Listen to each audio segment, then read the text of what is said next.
students.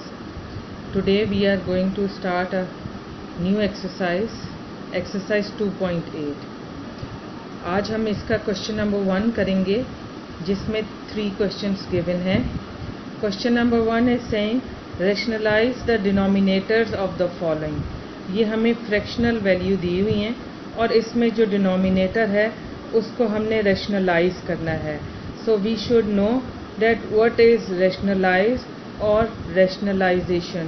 So come to the definition.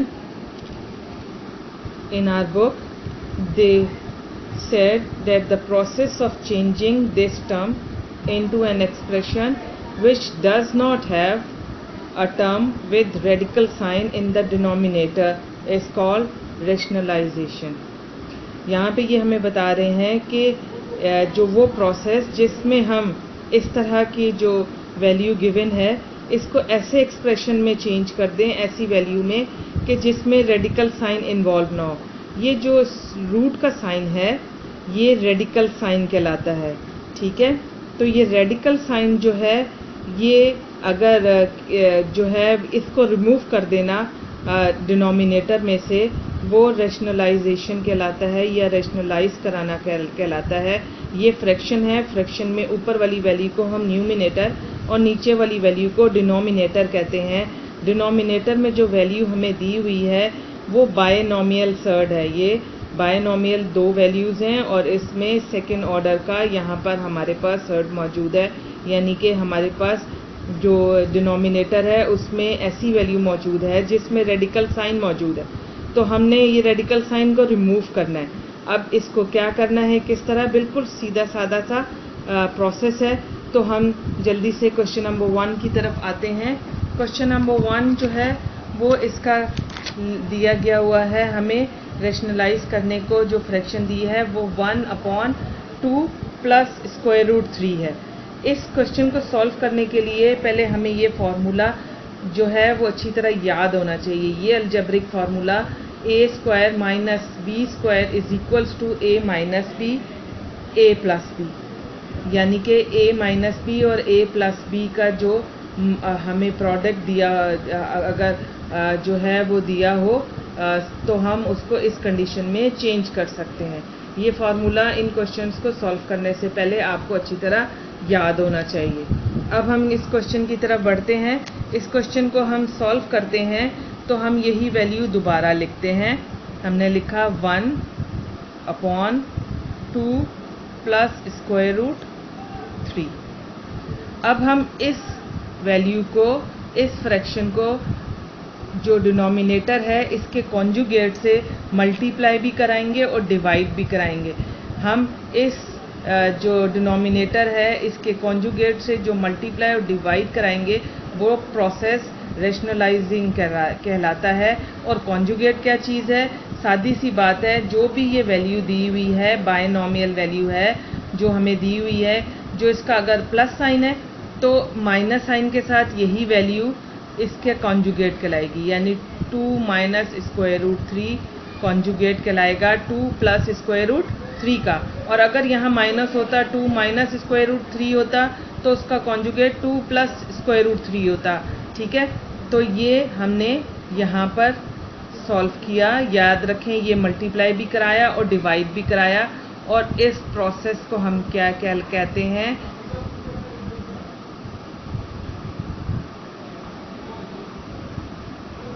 Rationalising. ठीक है, rationalise करना, रैशनलाइज कर रहे हैं हम इसको. तो हमने क्या किया कि डिनोमिनेटर के कॉन्जुगेट से मल्टीप्लाई भी कराया और डिवाइड भी कराया. कॉन्जुगेट का मतलब आपको वाज़ेह हो गया होगा कि जो भी डिनोमिनेटर का साइन है वही डिनोमिनेटर की वही वैल्यू साइन ऑपोजिट हो जाएगा, एडिटिव इन्वर्स हो जाएगा. यानी अगर प्लस है तो माइनस और अगर यहाँ माइनस होता तो प्लस.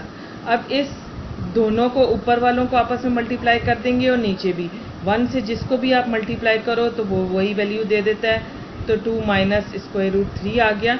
नीचे आप देखें तो ये हमारे पास अगर इस फॉर्मूले पर हम जाएं तो ये a minus B a plus B, ये टर्म हम देखें तो हमारे पास यहाँ पे टर्म a जो है वो यहाँ 2 नज़र आ रहा है और b जो b टर्म है वो हमारे पास स्क्वायर रूट 3 नज़र आ रहा है.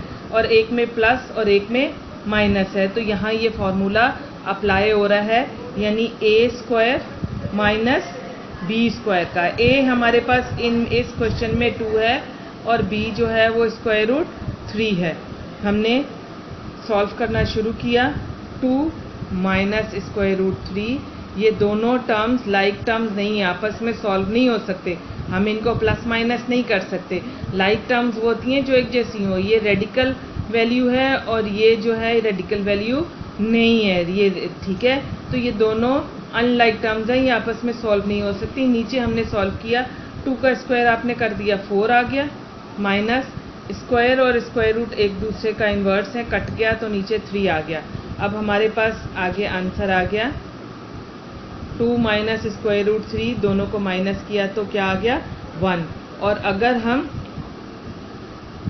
हम याद रखते हैं कि रियल नंबर इसमें हम डिनोमिनेटर में 1 जो है वो लिखना ज़रूरी नहीं है, तो हमने ये रेशनलाइज कर दिया, यानी डिनोमिनेटर जो है उसको सॉल्व कर दिया। उसमें से हमने क्या किया कि हमने रेडिकल साइन जो है वो रिमूव कर दिया और ये आंसर कहलाया। अब हम सेकंड क्वेश्चन की तरफ आते हैं।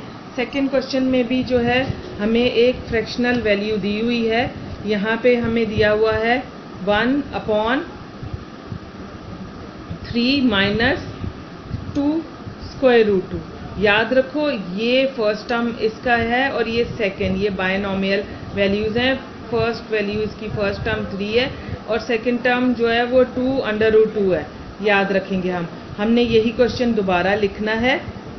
यही जो हमें फ्रैक्शन दी हुई है ये हमने दोबारा लिखा।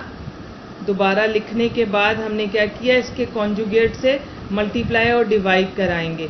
कॉन्जुगेट का मतलब आपको समझ आ गया होगा कि यही डिनोमिनेटर वाली वैल्यू एडिटिव इनवर्स के साथ, यानी अगर माइनस है तो फिर क्या आ जाएगा प्लस, और ऊपर वाले में आपने देखा था कि यहाँ प्लस था तो क्या कर दिया था माइनस, और यहाँ पे हम कॉन्जुगेट जो ले रहे हैं तो यहाँ माइनस है तो यहाँ पे हम क्या कर दिया प्लस। और ये हम कर रहे हैं कि रेशनलाइजिंग कर रहे हैं, यानी हम डिनोमिनेटर में से रेडिकल साइन को रिमूव करना चाह रहे हैं।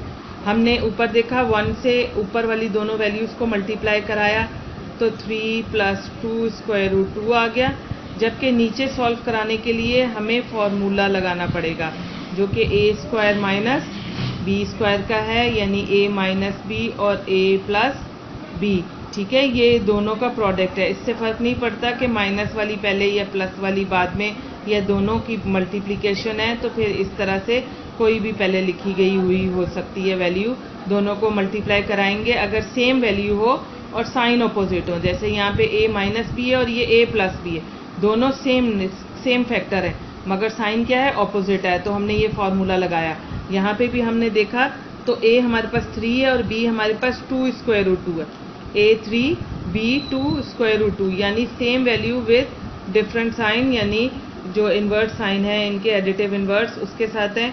तो हमने लिखा a का स्क्वायर माइनस b का स्क्वायर, a के बजाय हमने यहाँ 3 लिखा, b के बजाय 2 स्क्वायर रूट 2 लिखा।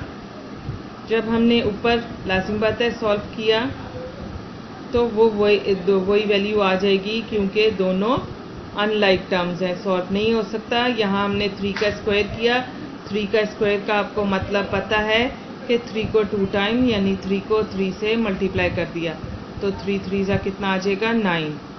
ठीक है, इसकी स्क्वायरिंग जब आप करेंगे तो मैं रफ वर्क में आपको इसको ज़रा ठीक तरह से समझाती हूँ। यहाँ पे ये स्क्वायर है, अंदर देखो 2 बेस नज़र आ रहे हैं, एक 2 और एक ये स्क्वायर रूट 2। ये बाहर वाली पावर अंदर वाली पावर से मल्टीप्लाई होगी, जैसे आपने सिंप्लीफिकेशन में किया था तो ये दोनों पे आ गया, ये 2 1 2 इस पे भी स्क्वायर आ गया। ठीक है, और यहाँ पे रेडिकल 2 के ऊपर भी एक्सपोनेंट आ गया, यानी बाहर का एक्सपोनेंट अंदर वाले एक्सपोनेंट से मल्टीप्लाई हो गया। अब 2 का स्क्वायर रूट तो 4 आ गया, जो स्क्वायर है, सॉरी 2 का स्क्वायर 4 आ गया, और ये 2 और ये स्क्वायर और स्क्वायर रूट कैंसिल हो गया तो 2 बाकी बचा। इन दोनों में कोई साइन नहीं है तो क्या साइन होता है हमेशा मल्टीप्लाई, अगर 2 नंबर्स के बिटवीन कोई साइन नहीं हो तो मल्टीप्लाई होता है। तो हमने 4 को 2 से मल्टीप्लाई कर दिया तो कितना आ गया 8, हमने यहाँ लिखा 8। अब हमने जब आगे इसको सॉल्व किया तो मज़ीद ये ऊपर 3 प्लस 2 स्क्वायर रूट 2 और नीचे 1 आ गया, ठीक है। और आपको मालूम है कि 1 लिखना ज़रूरी नहीं, तो हमारे पास जो आंसर आ गया जो रैशनलाइज करके, यानी कि रेडिकल साइन को रिमूव करके, वो ये आ गया, ठीक है। तो ये सीधा सादा सा प्रोसेस है कि जो भी आपको फ्रैक्शनल वैल्यू दी हुई है उसके डिनोमिनेटर के कॉन्जुगेट से मल्टीप्लाई और डिवाइड करके रैशनलाइज कर रहे हैं, यानी कि हम डिनोमिनेटर से रेडिकल के साइन को हटा रहे हैं, क्योंकि ये डबल हो जाएगा तो फिर ये कैंसिल हो जाएगा, स्क्वायरिंग हो जाएगी और कैंसिल हो जाएगा। वही हुआ, यहाँ फार्मूला हमने यूज़ किया और यूज़ करके ए याद रखो, ये 2 और स्क्वायर रूट 2 ये एक ही वैल्यू है, और आप जब इसको सिंप्लीफाई करोगे तो इसी तरह से करोगे, ठीक है।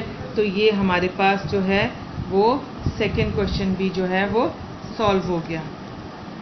अब हम इसका क्वेश्चन नंबर 3 भी सॉल्व कर लेते हैं। वैसे तो आपको समझ आ ही गया होगा कि हम फ्रैक्शन को दोबारा लिखते हैं जब हमें रैशनलाइज करने को बोला गया हो डिनोमिनेटर को, तो हमने फ्रैक्शन को लिखते हैं और लिखने के बाद जो डिनोमिनेटर है उसके कॉन्जुगेट से मल्टीप्लाई और डिवाइड करते हैं। अब आपको पता होगा कि कॉन्जुगेट 5 माइनस 2 स्क्वायर रूट 6 है, 5 माइनस 2 स्क्वायर रूट 6, ठीक है। हम मल्टीप्लाई करेंगे, ऊपर 1 से मल्टीप्लाई होके यही वैल्यू हमारे पास आ गई, और नीचे जो है वो आप फार्मूला लगा रहे हैं। फार्मूला हमने साइड पे लिखा कि ये A square minus B square is equal to A minus B और ए प्लस बी, यानी अगर सेम वही वैल्यू प्लस और अलग माइनस के साथ दिए हों, जैसे कि यहाँ नज़र आ रहा है ए हमारे पास 5 और बी हमारे पास 2 स्क्वायर रूट 6 है, दोनों सेम है मगर सिर्फ साइन डिफरेंट है, तो हम ये फार्मूला लगा रहे हैं, यानी ए का होल स्क्वायर और माइनस बी होल स्क्वायर। फार्मूले में आप देख रहे हैं ना, ए स्क्वायर माइनस बी स्क्वायर, तो ए हमारे पास 5 है, इसका स्क्वायर कर देंगे, बी जो है हमारे पास 2 स्क्वायर रूट 6 है, इसका स्क्वायर कर देंगे। ऊपर हमने जब सॉल्व किया तो 5 माइनस 2 स्क्वायर रूट 6 ऐसे ही रहा। 5 का स्क्वायर आपको पता है, 5 को 5 से मल्टीप्लाई कराया तो 25 आया, और हम ये जो 2 यहाँ पे हम ये रफ वर्क कर रहे हैं, ठीक है, ये रफ वर्क है। यहाँ पे हमने लिखा 2 स्क्वायर रूट 6 का स्क्वायर कर रहे हैं, तो यहाँ पे हमने 2 का स्क्वायर अलग किया और स्क्वायर रूट 6 का अलग किया। 2 का स्क्वायर आप कर दोगे 4 आ जाएगा, मल्टीप्लाई स्क्वायर से स्क्वायर रूट कैंसिल हो गया, 6 रह गया, 4 6 24, तो यहाँ पे माइनस 24 हमारे पास आया। और आगे हमने सॉल्व किया 5 माइनस 2 स्क्वायर रूट 6 और नीचे क्या आ गया 1, ठीक है।